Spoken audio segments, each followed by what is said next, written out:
Então, é por isso que a gente precisa buscar a ajuda de um profissional. E eu vou passar rapidinho pela ansiedade.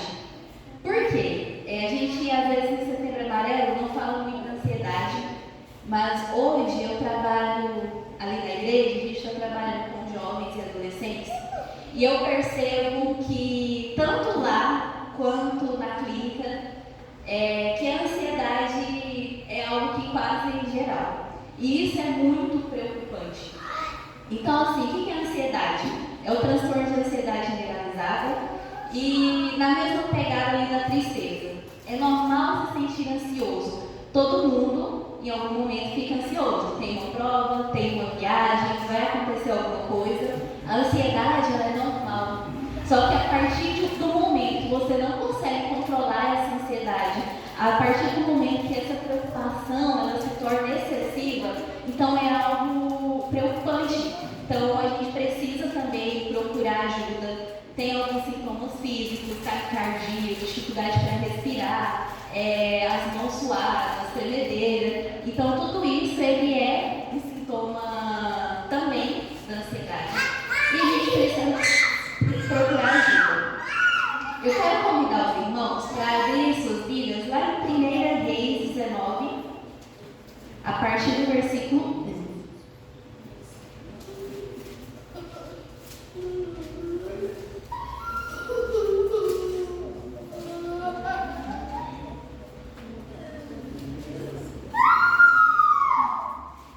Amém?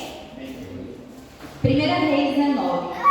O rei Acabe contou a sua esposa Jezabel tudo o que Elias havia feito e como havia matado a espada todos os profetas de Baal. Aí ela mandou um mensageiro a Elias com o seguinte recado: que os deuses me matem se até amanhã a esta hora eu não fizer com você o mesmo que você fez com os profetas. Elias ficou com medo e, para salvar a vida, fugiu com seu ajudante para a cidade de Berseba, que ficava na região de Judá. Deixou ali o seu ajudante e foi para o deserto andando o dia inteiro. Aí parou, sentou-se na sombra de uma árvore e teve vontade de morrer. Então orou assim: já chega, ó Senhor Deus, acaba agora com a minha vida. Eu sou um fracasso como foram os meus antepassados. Somente até aí. Elias é uma das referências bíblicas que a gente tem, que teve esse desejo de morrer. Só que é importante a gente contextualizar um pouquinho o que aconteceu com Elias. Aqui no capítulo 18, Elias, ele desafiou 450 profetas de Baal. Ele orou para Deus mandar fogo. Deus mandou fogo. Elias matou todos os profetas. E aí chega aqui no capítulo 19, Jezabel manda um recado para Elias e Elias tem medo de morrer. O que eu entendo quando eu leio a história de Elias? Que todos nós, independente de sermos grandes homens, grandes mulheres de Deus, independente de sermos líderes, independente da posição que a gente ocupa, nós estamos suscetíveis a adoecimento mental, nós estamos suscetíveis ao medo. E muitas vezes por sermos cristãos, a gente não tem coragem de falar, eu vou me matar, porque a gente sabe que o suicídio ele é pecado. Só que muitas vezes nós ficamos com esse desejo: meu Deus, se o Senhor quiser me levar hoje, eu agradeço. Olha o jeito que está a minha vida, olha o tanto de problemas que eu carrego. Então, às vezes, a gente não tem coragem de falar, mas dentro da gente tá esse desejo de: eu não aguento mais, eu não consigo mais. Podia tanto acontecer alguma coisa e eu morrer para não precisar tirar a vida. Mas também, o que a gente pode aprender com a história de Elias?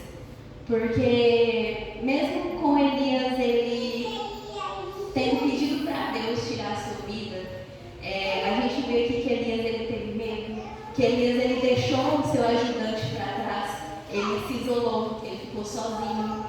Mas mesmo assim, Deus ele mandou um anjo para até Elias. O que a gente pode aprender? Que o Senhor, independente do que você está passando, independente da situação, Ele jamais nos abandona. Eu lembro, foi o meu primeiro ano lá em Bom Jardim, e Bom Jardim é uma cidade muito receptiva, as pessoas, elas te recebem muito bem, e eu sempre fui muito bem cuidada lá. Só que sempre quando eu chegava em casa, eu me sentia muito sozinha.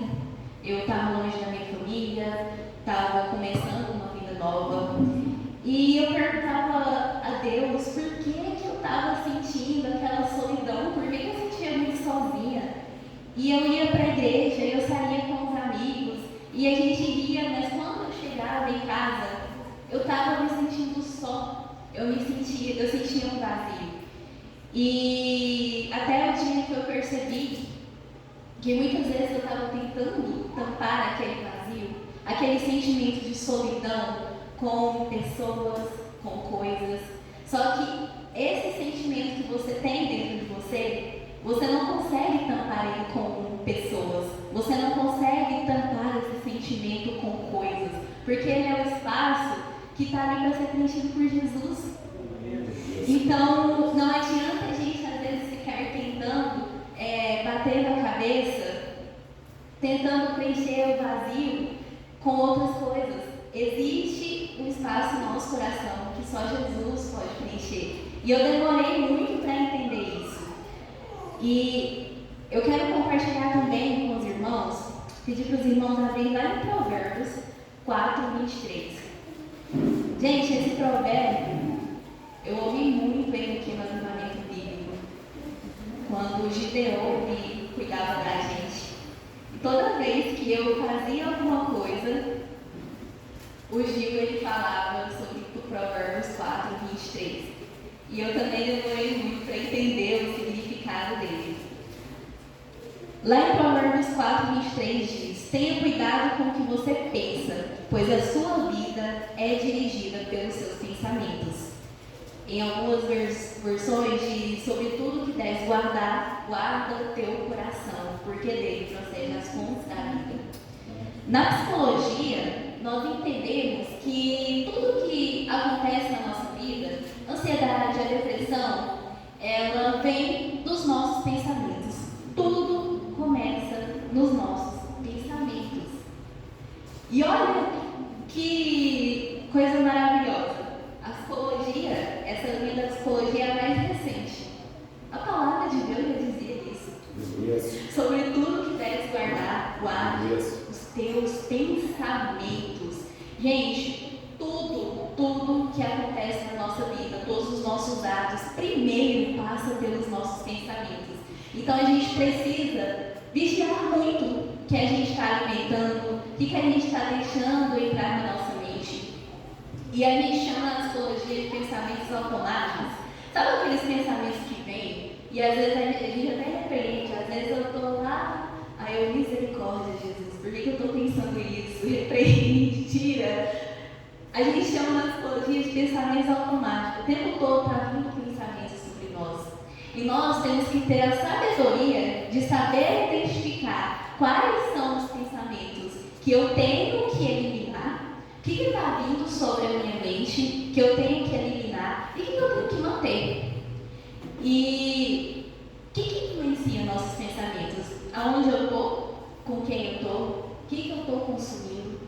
Então, se eu passo o dia inteiro nas redes sociais, consumindo coisas que não servem para o meu crescimento, se eu ando com pessoas que muitas das vezes me levam um pouco mais para baixo ainda, dificilmente eu vou ter pensamentos saudáveis.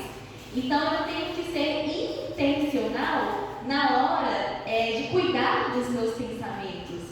Eu tenho que consumir coisas boas, eu tenho que consumir a palavra de Deus, porque o adoecimento mental ele começa nos nossos pensamentos.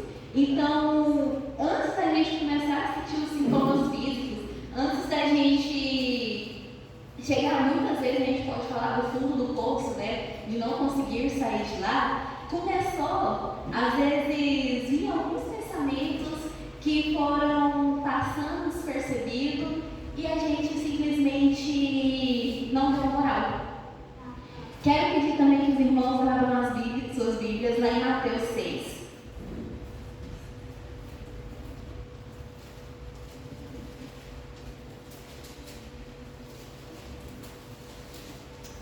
Mateus 6, a partir do versículo 25.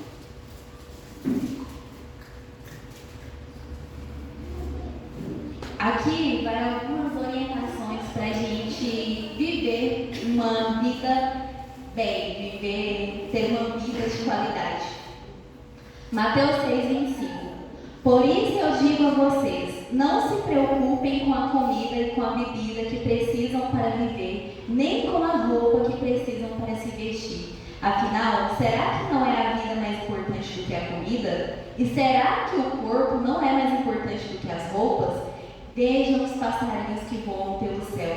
Eles não semeiam, não colhem nem guardam comida em depósitos. No entanto, o Pai de vocês que está no céu dá de comer a eles. Será que vocês não valem muito mais que os passarinhos? E nenhum de vocês pode incomplicar a sua vida, por mais que se preocupe com isso. E por que vocês se preocupam com roupas? Vejam como crescem as flores dos campos. Elas não trabalham nem fazem roupas para si mesmas. Mas eu afirmo a vocês que nem mesmo Salomão, sendo tão rico, usava roupas tão bonitas como essa. É Deus que veste a erva do campo, que hoje dá flor e amanhã desaparece, queimado no forno. Então é claro que Ele vestirá também vocês que têm uma fé tão pequena. Portanto, não fiquem preocupados perguntando: onde é que vamos arranjar comida? Ou onde é que vamos arranjar bebida? Ou onde é que vamos arranjar roupas? Pois os pagãos é que estão sempre procurando essas coisas. O Pai de vocês que está no céu sabe que vocês precisam de tudo isso. Portanto, ponham em primeiro lugar na sua vida o reino de Deus e aquilo que Deus quer, e Ele lhes dará todas essas coisas. Por isso, não fiquem preocupados com o dia de amanhã, pois o dia de amanhã trará suas próprias preocupações. Para cada dia bastam as suas próprias dificuldades. Amém? Gente, outra coisa que eu acho maravilhosa, quando aqui fala, vejam os passarinhos que voam pelo céu. Tem uma pesquisa que não é muito antiga e que pesquisadores eles falam que nós precisamos observar as aves. O que é observar as aves, os passarinhos? Tirar um momento, sentar, ouvir os passarinhos cantar. E olha que coisa maravilhosa novamente. A palavra de Deus já falava isso. Nós precisamos ter tempo para a gente. Nesse mundo de tanta correria, tanta coisa.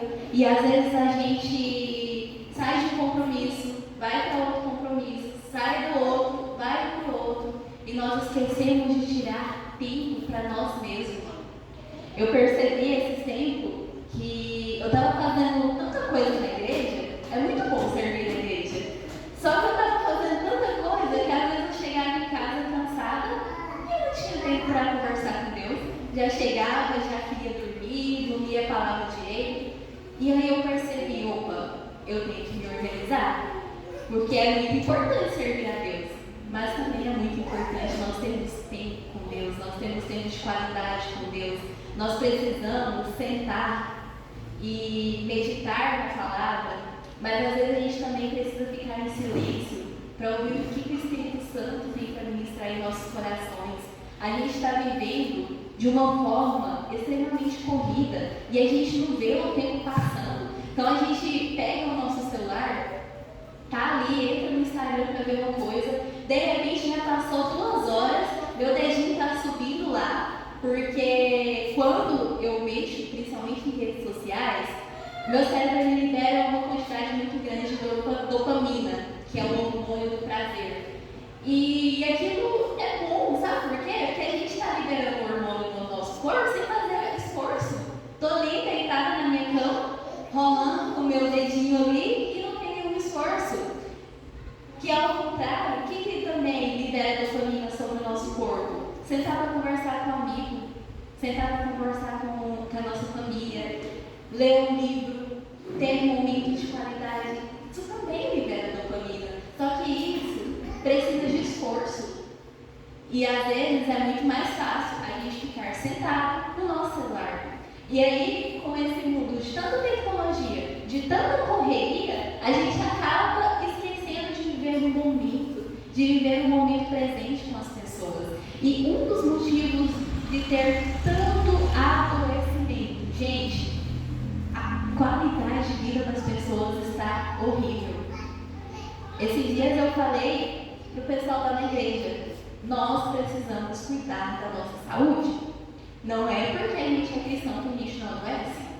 Nós precisamos praticar atividade física, nós precisamos comer bem, nós precisamos ter tempo para a gente.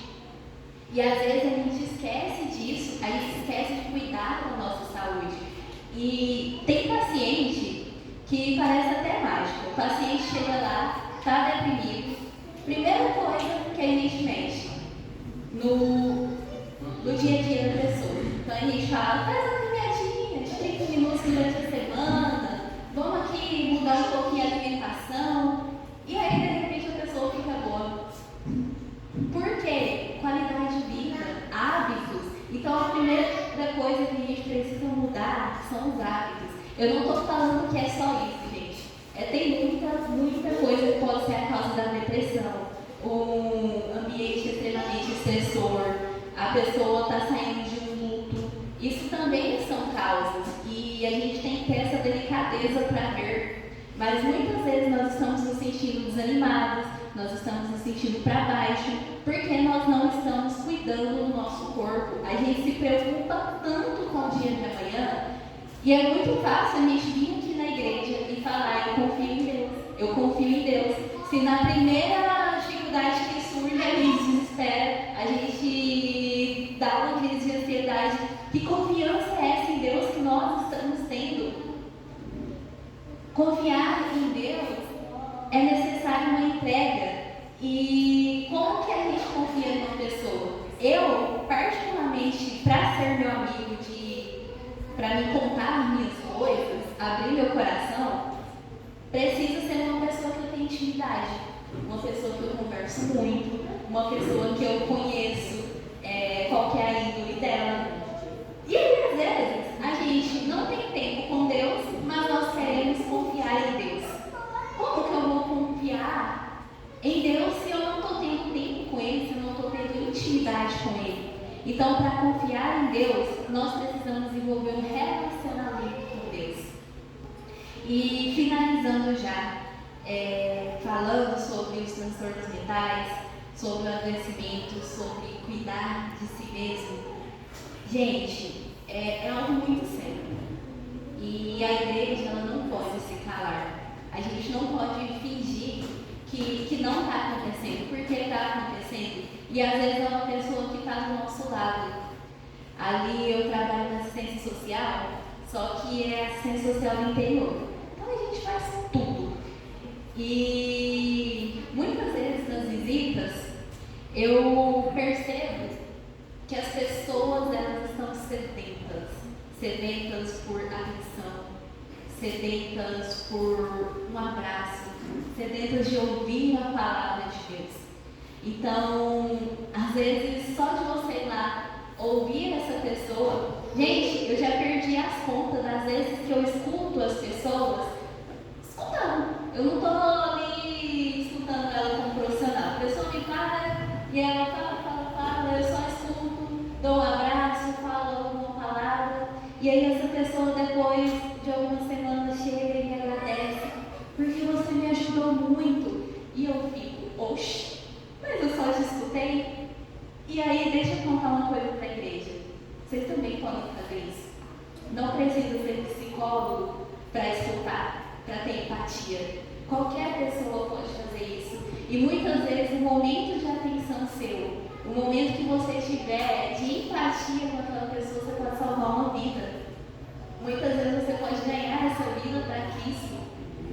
Muitas vezes é uma porta, inclusive, para a gente falar do amor de Jesus.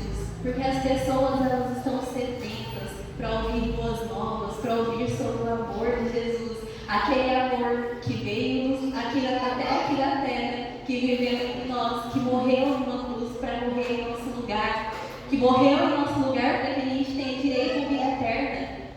E não é algo difícil da gente falar, é algo muito fácil, todo mundo conhece a aqui sobre a palavra de Deus. Todo mundo aqui sabe quem é Jesus e nós podemos espalhar isso para o mundo. Nós podemos falar para os nossos vizinhos, nós podemos falar na nossa escola, na nossa faculdade, no nosso trabalho. Existem pessoas sedentas de atenção, sedentas de amor, sedentas de empatia. Essa pessoa às vezes está do seu lado e porque a gente está tão centrado às vezes na gente, a gente não percebe e deixa passar. Mas que a partir de hoje nós começamos a olhar o outro com mais empatia, sabendo que todo mundo pode adoecer, e que se isso acontecer, não use frases do tipo: ah, levanta daí, é só levantar, é só se mover, ah, é falta de Deus. Não, gente, pessoas que têm Deus também adoecem mentalmente. E se você está passando por isso, não tenha vergonha, procure um profissional. Se você não consegue, se você não consegue pagar, eu não vou saber como falar para vocês como está funcionando hoje a rede aqui de Mineiros, mas eu tenho certeza que também tem bons profissionais na rede pública. Se você tem muito receio, tem medo de um profissional, às vezes as pessoas me procuram e lá no meu serviço eu não posso fazer clínica, eu atendo numa clínica separada. Ah, Dani, mas a outra psicóloga não é cristã. É claro que às vezes a gente se sente muito à vontade, muito mais à vontade com uma pessoa que tem a mesma fé que a gente. Só que o bom profissional, ele vai te ajudar independentemente da fé dele. Lá no consultório, na clínica, a gente não pode vir com julgamento, querer impor os nossos princípios sobre a outra pessoa. Então, não tenha receio. Se você quiser procurar um psicólogo cristão, amém. Mas se não tiver, se aqui na cidade não tem, também não tem nenhum problema. Tem muito receio? Tem vergonha? Procure o seu líder. Os nossos líderes estão aí para nos ajudar, para orar com a gente, para nos escutar. Amém? Pastor, muito obrigada pela oportunidade. É sempre bom estar aqui junto com vocês. Em casa, tem um pessoal aqui nessa igreja que é muito famoso. Denise, Sandra. Gente, eu falo demais delas, o tanto que elas são boas para dar aula. Sempre que eu tenho oportunidade eu falo. Muito obrigada, pastor. Obrigado a você. Glória a Deus. Uma salva de palmas para o Senhor.